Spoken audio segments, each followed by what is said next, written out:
There's a new breed in the neighborhood. Some say they're just no good. Half shark, half man, fighting evil, that's the plan. Street sharks. Street sharks. Street sharks. Oh, they're jawsome. They bite. They bite. And this handful of everything right. They bite. They bite. Chewing up evil with all of their might.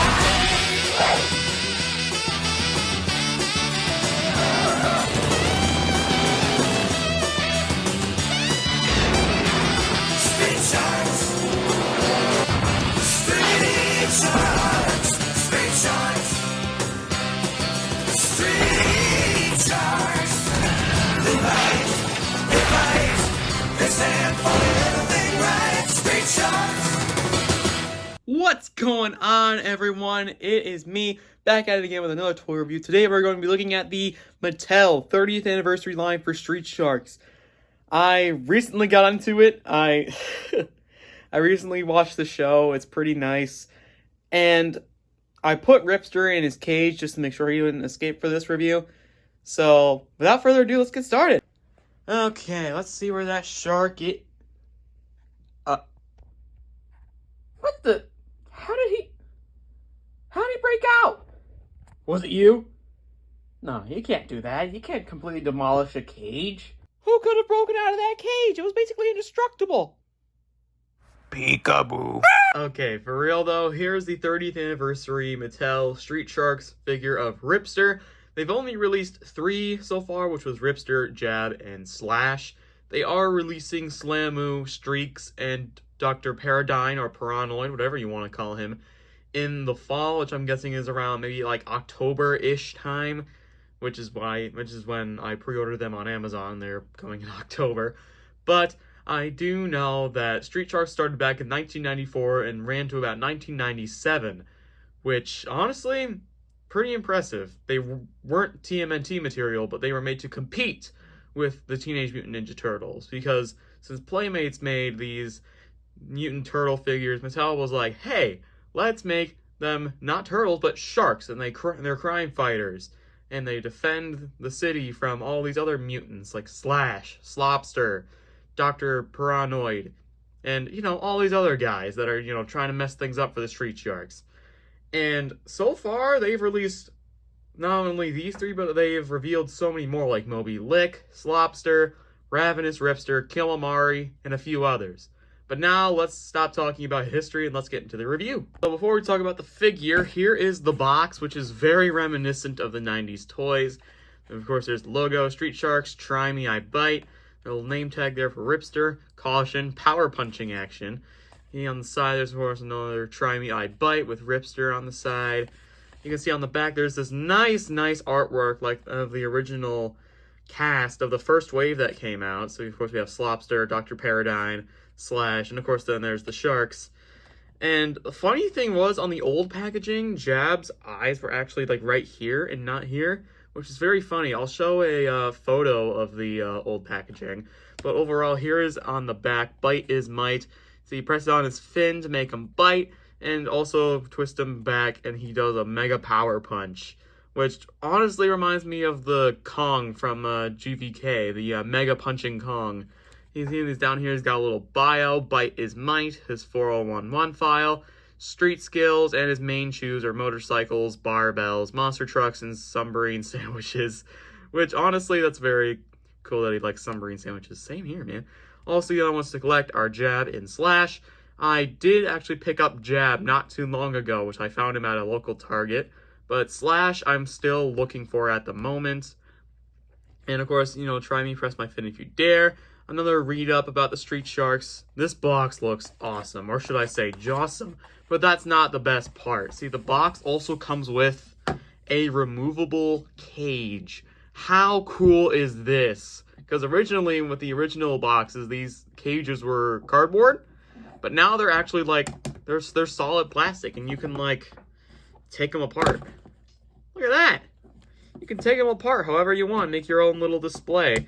But I do recommend getting multiples of the figures to make a better display, because one cage might not be enough. And just the fact that it's also a shark cage, I mean, genius, Mattel, genius. But now, that's enough with the box. Let's get on to the figure now. So, the figure of Ripster is looking very, very nice. He's got, you know, the nice, almost like shiny dark blue. He's got his packs down here, his sharp teeth. He does have a little bit of a paint scuff on this bottom tooth right here, which is the only real paint scuff it has. He's got some of these little markings and scars. He's got his eyes, his little nostrils right up here. He's looking dead ahead. He's looking straight forward.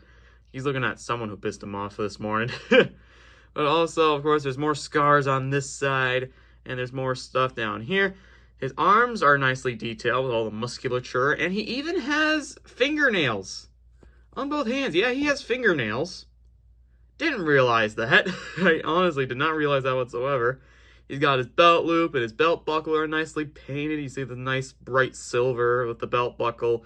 His pants are nicely detailed with like the sewed in details. Like with all like the sew marks in there. That's amazing. And even his little boots here also have the sewing detail. And of course there's the heels. All of his trademark stuff is on his boots. And back here, he's got his, you know, detailed pockets, which is nice. And the rest of the back is, of course, you know, muscular.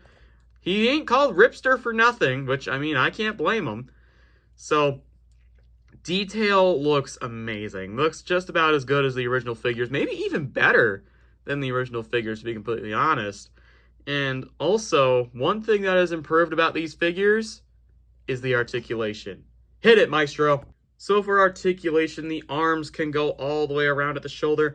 They can hinge out about that far and then hinge back in. The elbows can swivel all the way around and can bend. Something that the original figures did not have. Also, their wrists can swivel all the way around and they're also on hinges.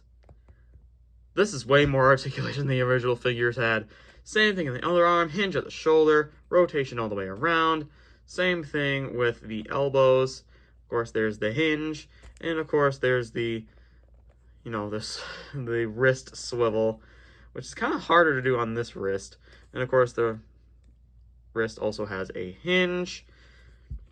Now, the legs, of course, can kick up about that far and can kick back about that far. Not really too far back, but we do get a knee bend at the knee.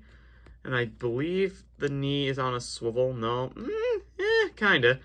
But the feet can swivel. And also, the feet are on hinges. Thank you, Shinrob Jira, for pointing that out, because I did not know this guy had hinges at his feet. Thank you, Rob. Anyways, same thing with the other leg. It can also move out pretty far and then move back in. Same thing with the other leg. I believe they're on not only hinges, but on ball joints, I believe. So they're not just hinges, they're on ball joints. This knee can also bend, and this foot can also hinge back and forth. Now, his waist does swivel, but it actually is spring-loaded. And same thing with his mouth. To open, all you gotta do is press down his fin, and his mouth opens. Look at that. If you look at if you look at him head on, he looks a bit ridiculous. But from the side profile, yeah. And I love how the rubber kind of like responds with that mechanism. It's so cool looking. It looks so lifelike. After a little while of actually using the action feature, this part of the mouth is starting to like kind of almost like tear, which I've been kind of more careful ever since, you know, that happens. So also, if we put his arm up in a more punching position, this is where the power punch gimmick comes in. All you gotta do is press his arm back and boom, he'll punch. Isn't that awesome? And boom, there you go. You can even do it from the other arm and you just boom, it'll just spring right back. That is awesome. All right, punch the camera. Oh yeah, I felt some force behind that, honestly. So there is Ripster with his 2 action features. So that is very nice. And of course, he can stand perfectly fine. He stands perfectly fine.